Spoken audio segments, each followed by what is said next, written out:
Hi, Harry Houdini here, and I'm not happy. Well, I'm happy a bit, but not as happy as I think I should be. Now, I've been building this very nice Dragon Panzer II, and I don't know if you can see, I've been doing a lot of work on this interior. Does that show up? Who knows? It certainly has been hours and hours of fiddling and faffing. Now, I enjoyed that, but here's the problem. There are parts on the sprues, and there are no instructions. The only reason I knew that I could actually spruce up this interior was due to two things.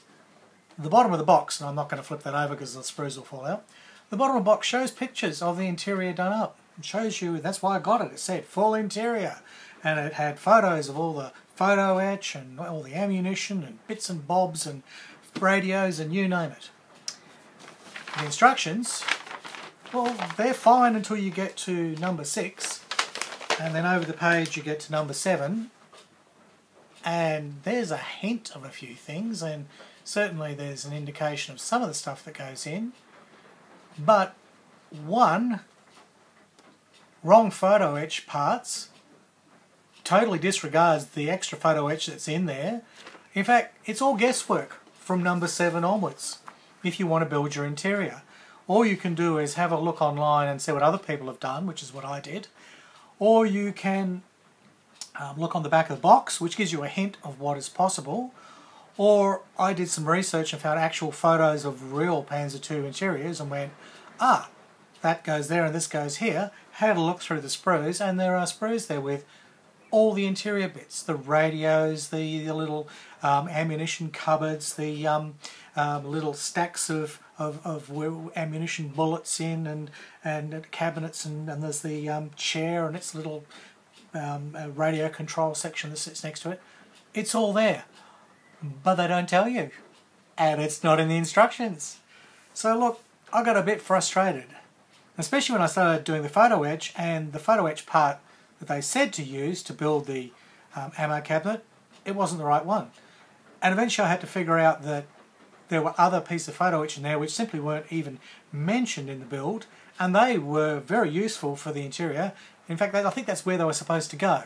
And I think this is one of these typical cases where Dragon has built another version and then cobbled together and made a few changes and made this version and slapped together some instructions. And I believe they have a bad habit of doing that.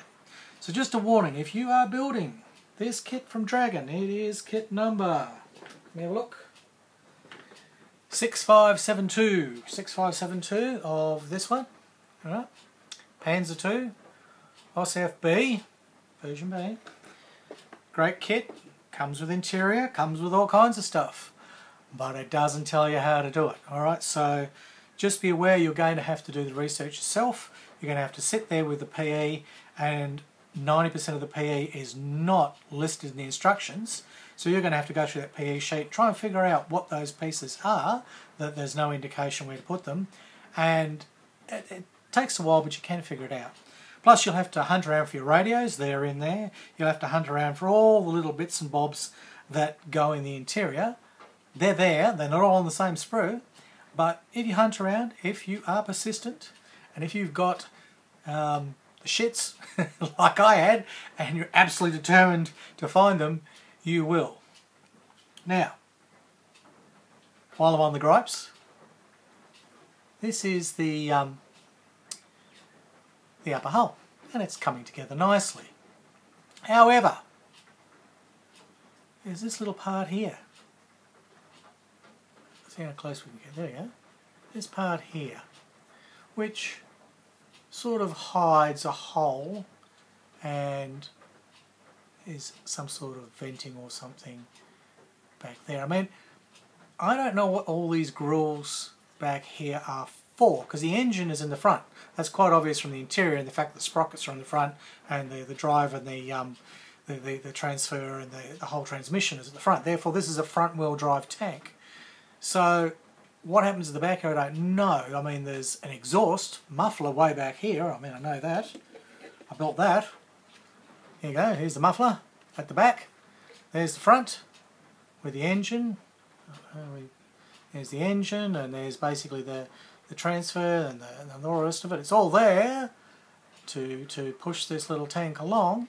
But at the back here I've got nothing. There's really nothing in the kit except you get this little part here, which is terrific, which is an option. You can option this one. Oh, thought I'd lost it in the carpet monster. You can option this one, which is some sort of little scoopy thing, which is a bit boring, or you can option this one. At least that's sort of what the kit indicates. And that seems great, and that seems like a good idea because you've got this grill here hidden underneath the underneath that back little viewport there, and it basically nicely cross hatches that, and that's all good. Trouble is, when you put it in, it's got a little handle on it, and then the top won't connect to the bottom. It won't join together. That handle gets in the way and bangs on things. So that becomes quite a big problem. Not only that, in here is a part that they insisted you put in, which could be something to do with the radio. It looks like some sort of fire extinguisher or something like that. It looks quite useful, but again, once you've put an interior in, this little part, which I eventually ripped out in frustration, this also will bang on the lower hull and not let you put the top to the bottom. So that's annoying. And coming back to this little guy, now I had to do some skullduggery, which I wouldn't have thought would be necessary. I thought Dragon kits fitted together. I didn't think they were, you know, dreadful, misfitting, misunderstood kits. I knew sometimes the instructions were ambiguous, and on the Kogel Blitz, which was a Cyber Hobby, which is just a cheaper version Dragon, basically an old Dragon kit they reboxed, there were a couple of wrong part numbers. And okay, I'll forgive that they were just anagrams, or they put 21 instead of 17, or you know, something similar. They're not similar, but you know what I mean. But anyhow, this part just didn't fit. Okay, now I thought, well, maybe it's me, because when I put it on, there's a huge big 1mm gap, because there's a bit of a sort of a trench hole in there, sort of staggered in. But the part was wider than the hole, so I thought, well, maybe it sits outside. But then when you flipped it over, you ended up with a big gap over here. I thought, oh, okay. And then there's some photo etch that goes in there. They don't clearly explain where the photo etch goes, but it's all vertical, not horizontal to the to basically the little plate here. So I was very perplexed. So I got online, I found some walkarounds of the real tank, actual photos. And with every one of those, these little vertical lines here, these vertical segments, they all pressed up hard. So I made the deduction that this little part here was for either snuck into this kit, but they had changed the top part and forgot that it wouldn't fit, possibly. So I've heard that happens when Dragon makes versions. They just basically reuse parts from other kits and you put it all together and it should fit. Well, in this case it didn't fit at all. So I cut some little indents in, that brought it up flush, and then I used a bit of my nice new Mr. Putty, I think it's called. What's it called? Mr. Surfacer. Yes, Mr. Surfacer's great stuff, which is liquid putty, and I put that on, and that seemed to seal the whole thing up nicely. So that was the solution. Now, last whinge, and this is a whingy day. Well, actually, I've got two more. One's more probably just because I didn't know, but there's these two plates here.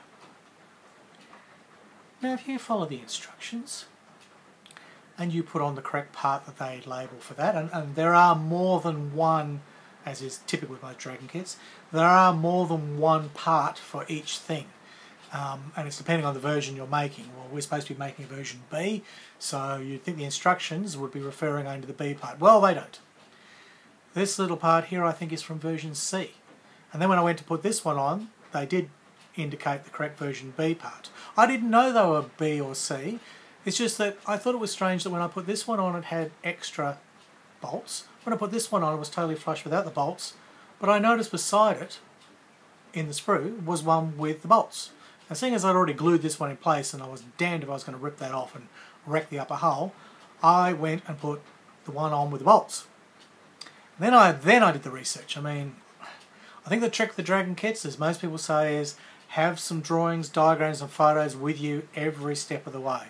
make sure that when you're building a section and you go to put the parts on, they actually match the photos of that model, because as I'm learning, Dragon is terrific and they make many variations of everything, but you've got to be really careful because they might just accidentally on purpose forget to change the numbering in the instructions, and they've bastardised the instructions for C to produce a B and hope they got it all right, but in their inscrutable little oriental way they've left a few little traps for us occidentals.